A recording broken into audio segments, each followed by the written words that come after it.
Hi, my name is Tony, and I want to share a little bit with you about my fight against pornography.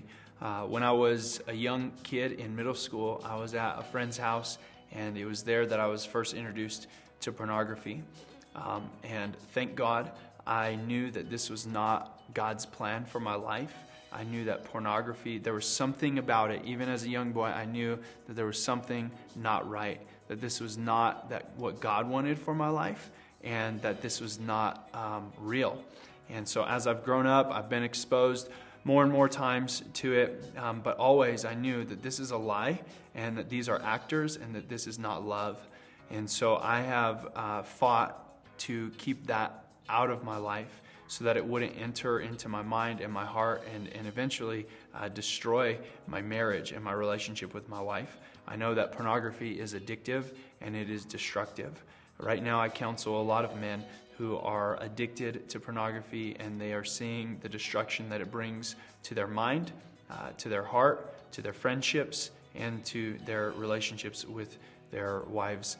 And so I have taken a lot of steps to make sure that pornography is not a part of my life, and it's not a part of my story that brings destruction to my mind and my marriage. And so one of the most important things that I've done is make sure I have locks on my phone. I have a friend, a pastor, and my wife. They all have a code to my phone so that I can't access certain websites or certain apps, and they all have access to my internet history. I cannot erase my internet history.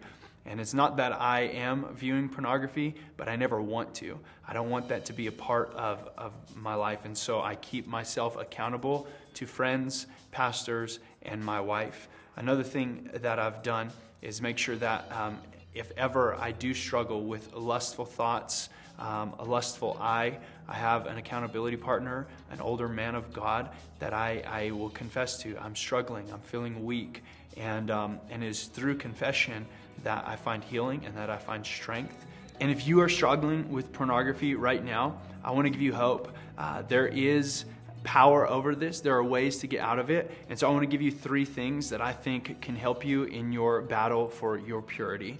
The first thing I think you need to do is you need to find an older, wiser person that you can confess your sin to. Confession brings healing, and I have found that there's so much healing in confession. So number 1, find somebody that you can confess your sin to. The next thing I would advise you to do is set locks on your phones or on your computer.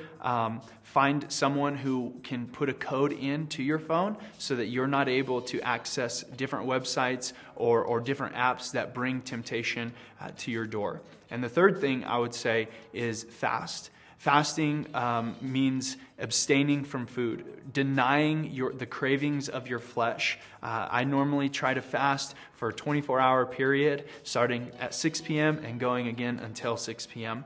And this is just a practice where you learn to deny the cravings of your flesh. And as you learn this in the physical, you can also practice it in the spiritual. So when you are tempted by pornography or lust, you can say no, because you've already won the battle of saying no to the desire for food. So these are some of the things that I've done to fight for my purity. And if this is a battle that you would like to fight, every man struggles with this, and a lot of women struggle with this. But if this is something that you want to fight against, I want to tell you that there is victory. God gives grace to those who will humble themselves before Him, and for those who seek purity. The Bible says, "Blessed are the pure in heart, for they will see God." If you want to see God at work in your life, fight for a pure heart, fight for a pure mind. It's possible.